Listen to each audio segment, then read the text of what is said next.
Bismillahirrahmanirrahim. Assalamualaikum warahmatullahi wabarakatuh. Perkenalkan, nama saya Ronaldi dan kali ini saya akan menjelaskan tentang sejarah perkembangan kurikulum yang ada di Indonesia. Jadi untuk yang pertama ialah mungkin kita di Indonesia sudah 12 kali melakukan pergantian kurikulum, yaitu 8 kali sebelum otonomi daerah dan 4 kali sudah otonomi daerah. Untuk yang pertama itu adalah kurikulum 1947.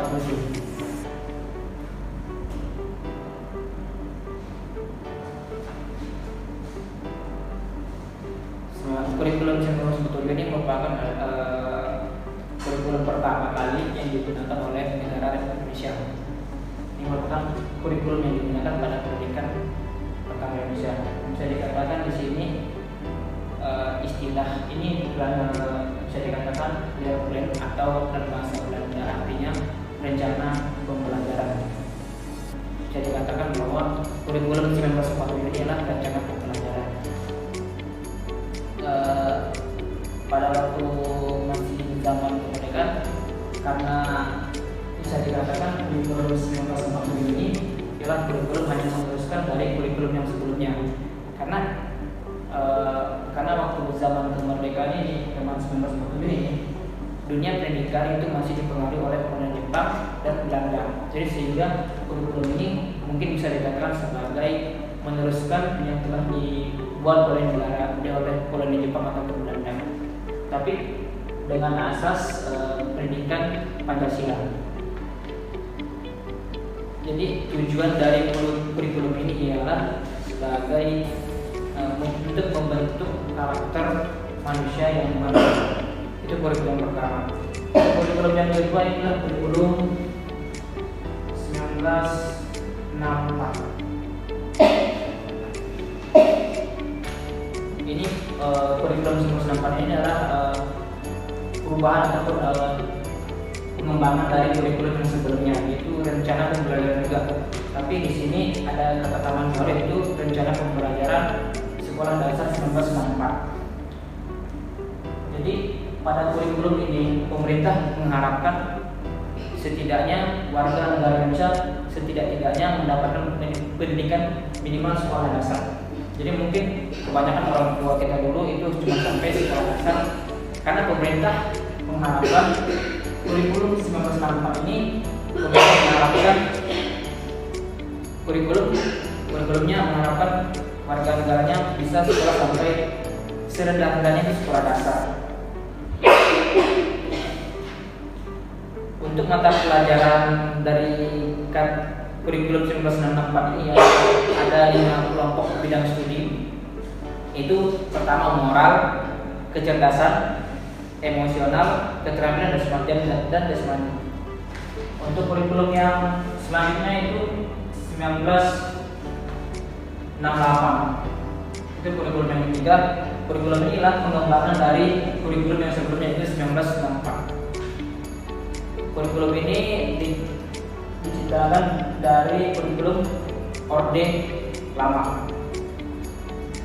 Kurikulum 1964 ini perwujudan dari Undang-Undang Dasar 45, yang mana tujuan kurikulum ini membentuk manusia Pancasila yang sejati, kuat dan sehat jasmani.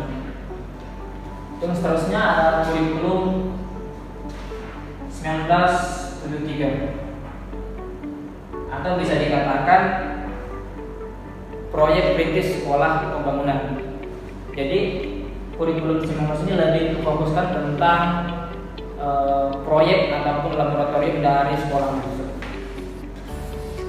Jadi tujuan dari kurikulum ini sebenarnya untuk meningkatkan mutu pendidikan yang ada di Indonesia, lebih ke mutu pendidikan yang supaya lebih berkemajuan. Untuk yang terakhir itu kurikulum 1975.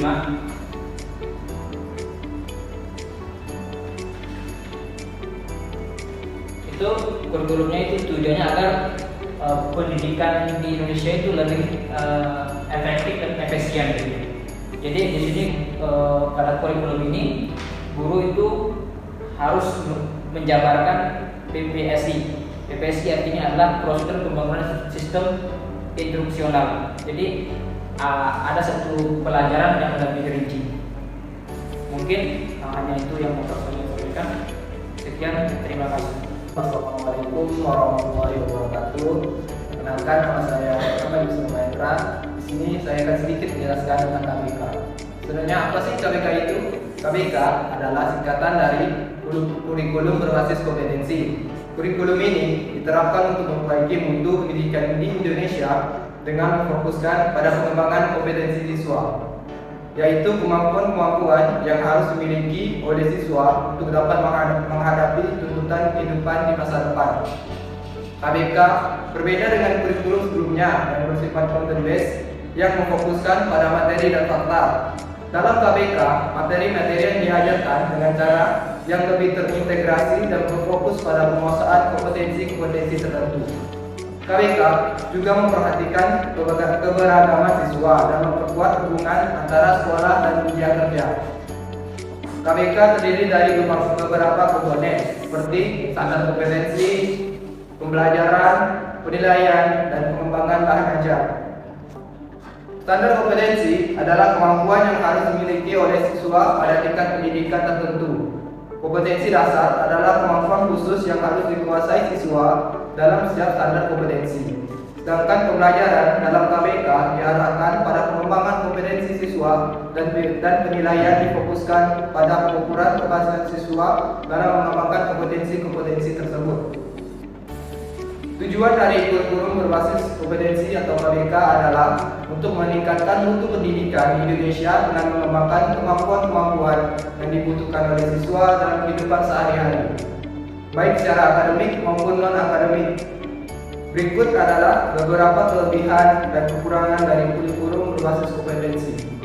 Di sini ada kelebihan dari kurikulum berbasis kompetensi, yaitu yang pertama, membantu siswa untuk lebih memahami materi pelajaran karena kurikulum ini berfokus pada penguasaan kompetensi. Sedangkan yang kedua adalah meningkatkan kreativitas dan kemandirian siswa dalam belajar karena siswa lebih dituntut untuk aktif dalam pembelajaran dan mengembangkan kemampuan baru. Sedangkan yang ketiga adalah memberikan fleksibilitas pada guru dalam mengajar karena kurikulum ini memberikan kebebasan pada guru untuk mengembangkan bahan ajar dan metode pembelajaran sesuai dengan kebutuhan siswa. Sedangkan yang keempat adalah mengintegrasikan materi pelajaran sehingga siswa dapat memahami hubungan antara berbagai konsep dan penerapannya dalam kehidupan nyata. Yang kelima adalah menyiapkan siswa untuk terjun ke dunia kerja dengan mengembangkan kompetensi-kompetensi yang dibutuhkan oleh dunia kerja.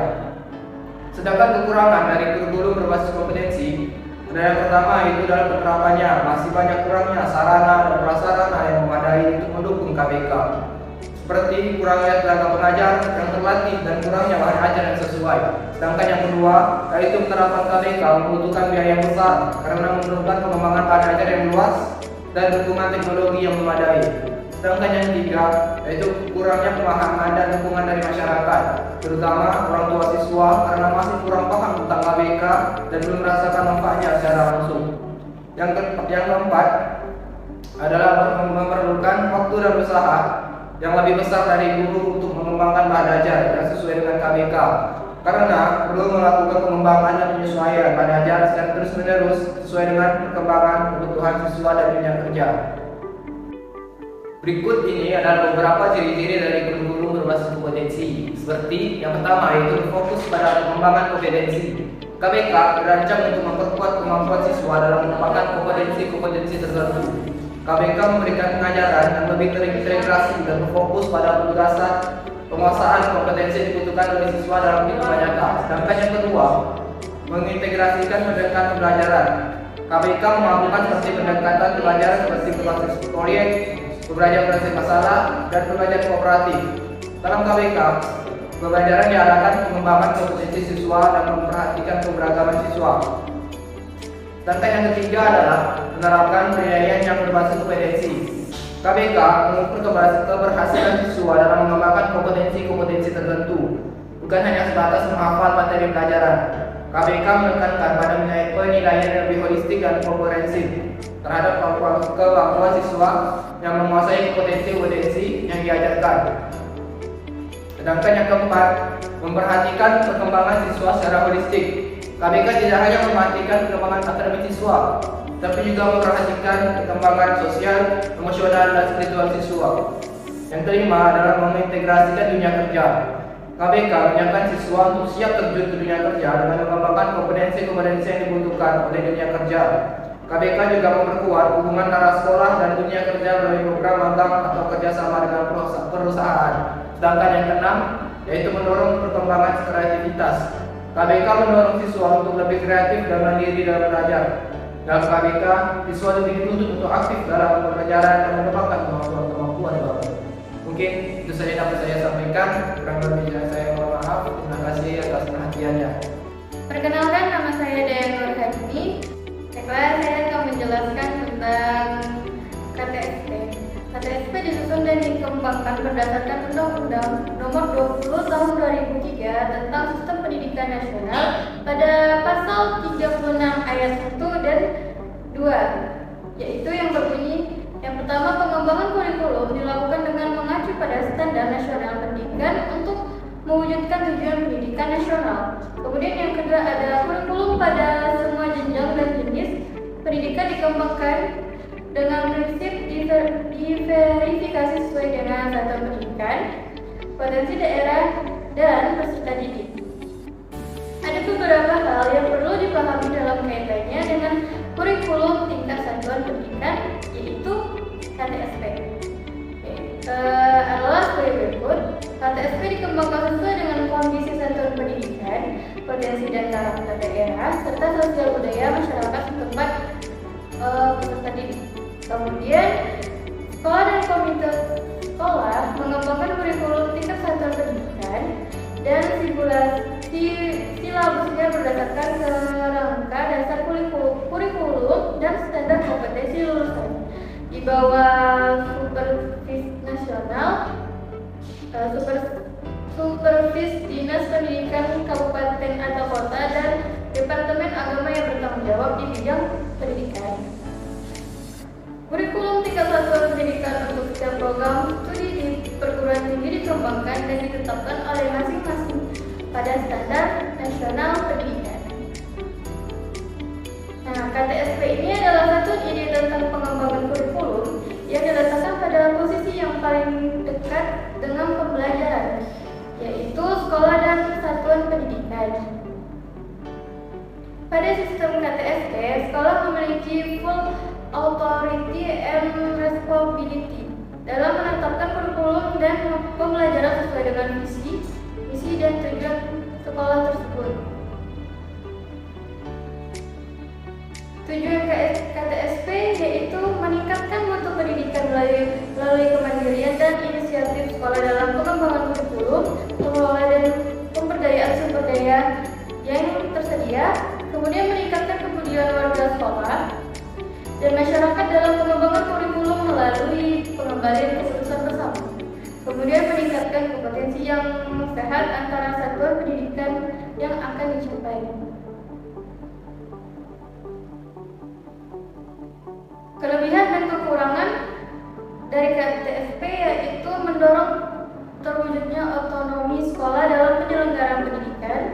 Kemudian KTSP memungkinkan bagi setiap sekolah untuk menitikberatkan dan mengembangkan mata pelajaran tertentu yang applicable bagi kebutuhan siswa.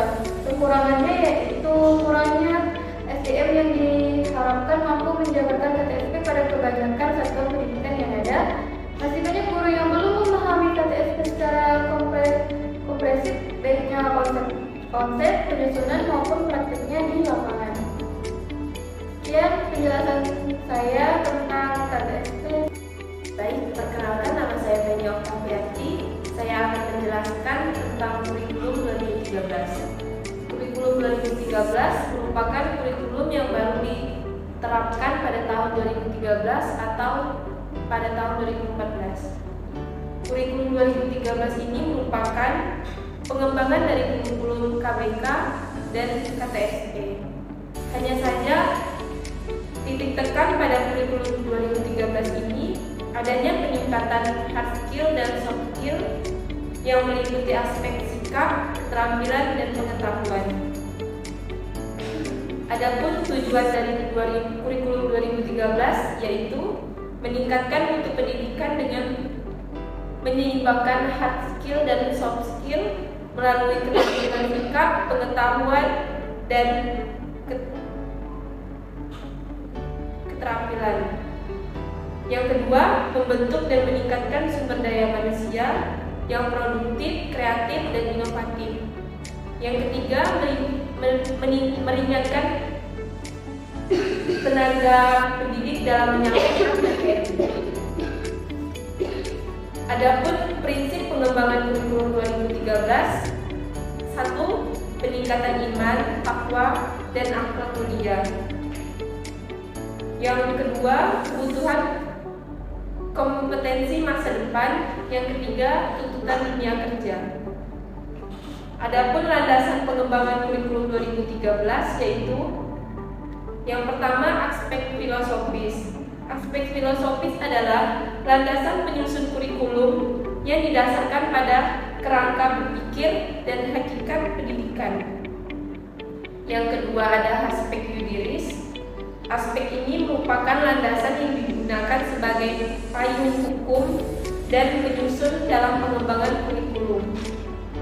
Yang ketiga, aspek konseptual, yaitu suatu landasan yang didasarkan pada ide atau gagasan yang diabstraksikan dari peristiwa konkret.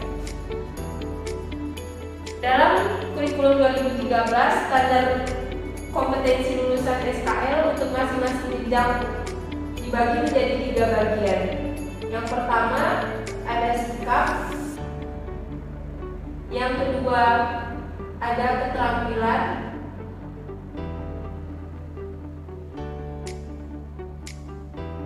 yang ketiga ada pengetahuan.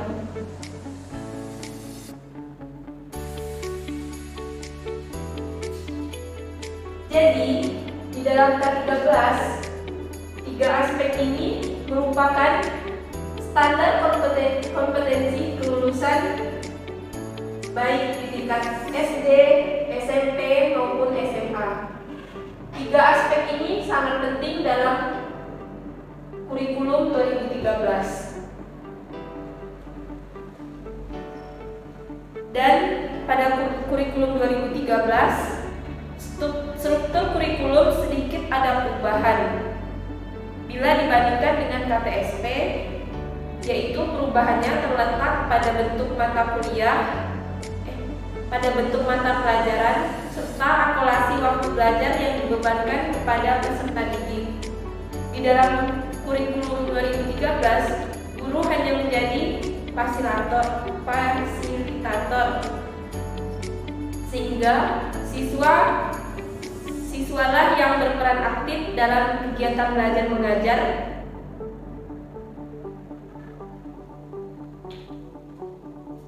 Baiklah, sekian yang dapat saya sampaikan. Apabila ada kesalahan kata, saya mohon maaf. Assalamualaikum warahmatullahi wabarakatuh.